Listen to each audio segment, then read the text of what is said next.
Most of you know that once you get below the surface of the Social Security system, it can get pretty complicated. There are some intricacies there that aren't always understood, and anytime you have something that's complex, it creates the perfect breeding ground for misconceptions and myths about the system.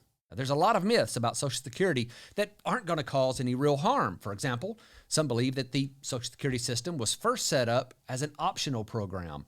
You didn't have to contribute. But whether you believe that myth or not doesn't really matter. You're still going to be forced to contribute a certain part of your wages to the system. But then there are a few myths that can be dangerous because they lead you to take action that's not optimal. You don't want to make decisions based on inaccurate assumptions, only to learn the truth too late. So today, I want to cover the 4 myths that I see leading down the road to bad Social Security decisions. Now, before we jump in, if you're watching this video as soon as it's live on YouTube, you may notice that there's already some comments and my replies to those comments as well.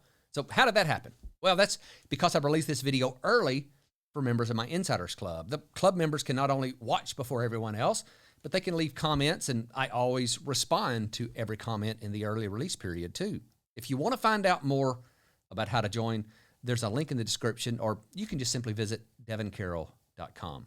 So what are these 4 myths that lead to bad Social Security decisions? Well, I'm going to go through these individually, and I'll go ahead and tell you the last one is about Social Security going broke. When we get to that one, I'm going to share some thoughts with you that I've never shared with my YouTube audience. But first, we have the one that I don't think very many members of my audience would ever believe, but there continue to be numerous pieces of survey research that show millions of Americans do believe this. But I don't know where it comes from, because the misconception is that your benefit will increase at full retirement age if you claim them early. Specifically, many people incorrectly assume they can start their benefit checks before full retirement age, and they'll see their benefits recalculated and increased once they hit full retirement age. Effectively, filing early for Social Security will only have a temporary impact.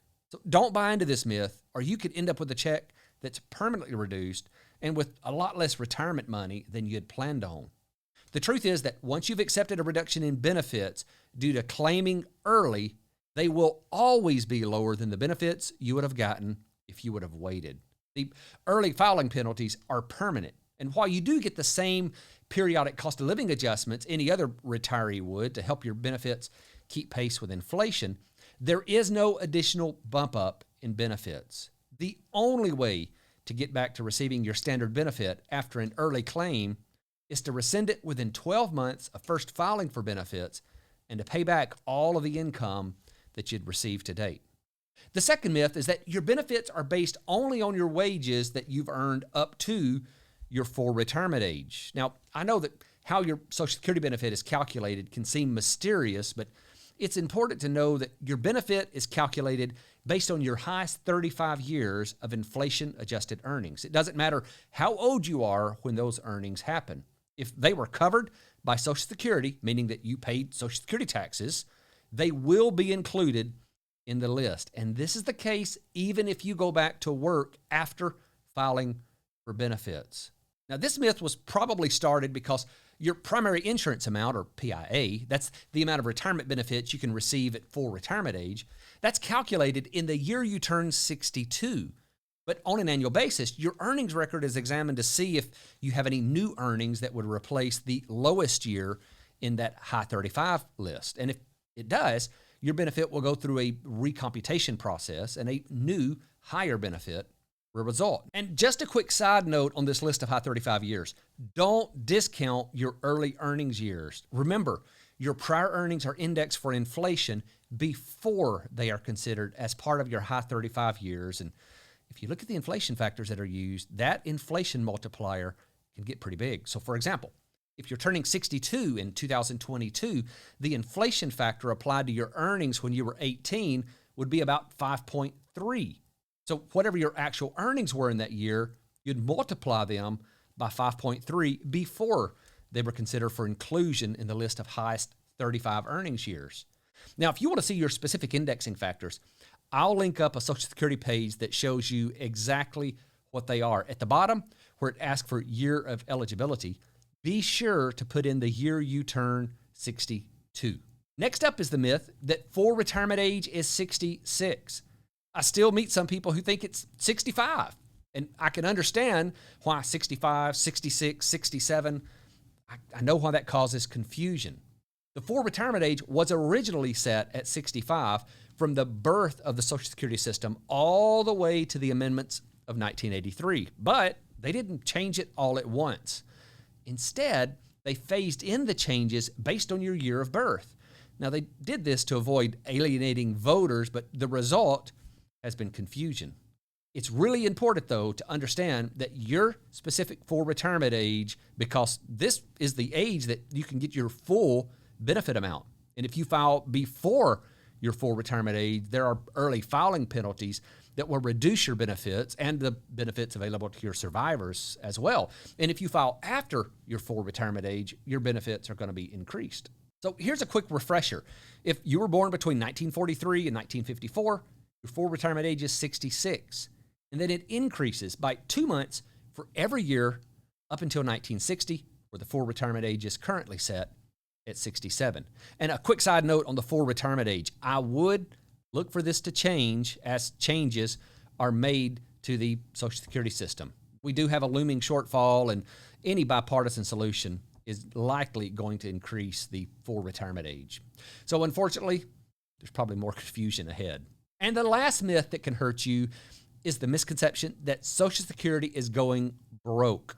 This simply isn't the case. Now, this myth has taken hold because it is somewhat grounded in reality.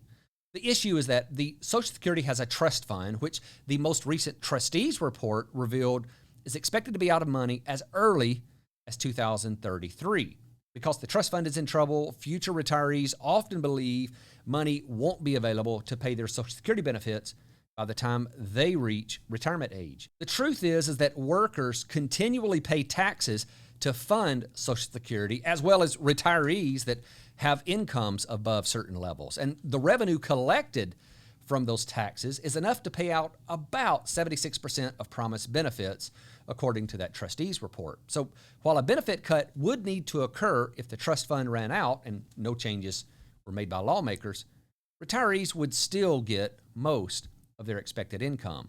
Now, where this myth causes harm is that it's causing people to make bad filing decisions that not only affects them, but their families as well. I hear this comment all the time. Devin, I'm going to file early because I want to get as much as I can while the system is still paying full benefits. And I get that, but I don't think that's a well thought out strategy. Let me tell you what I think will happen as we get closer to the date the trust fund is expected to run out of money. First, I don't think it'll be 2033. I think it's going to be earlier, especially if inflation doesn't calm down quickly. That estimate of 2033 is based on an inflation estimate much lower than the current numbers we're seeing come out. This is causing a problem because benefit payments are tied to inflation. If inflation goes up, so do benefit payments. If benefit payments go up, so does the drain on the trust fund. But whether it's 2033 or earlier, I don't think anyone who is receiving benefits or close to the age to receive benefits will ever see any benefit cuts. If the pandemic has proven anything, it's that politicians aren't scared to spend money, and I'm convinced they will keep these cuts from happening. But I do think that those who are more than 10 years away from eligibility need to prepare for a different system. We've now waited so long that simple fixes aren't going to work. At one point, a minimal tax increase or revision of eligibility ages would have fixed the system permanently. But now we've gotten so close to the edge that only drastic action is going to have any effect. And my personal thought is that we'll likely see a system of increased taxes, both on the payroll taxes that fund the system and the taxes that are owed on benefit payments. Now, I don't know how far they'll take this. If they do a Band-Aid approach, it may not be all that severe. But if they try to fix it for good, the Social Security system is going to drift even further towards being just another welfare program that's means-tested. But however they fix it, I would not place my bets on seeing an across-the-board benefit cut in the years ahead, so don't plan to file early based on this.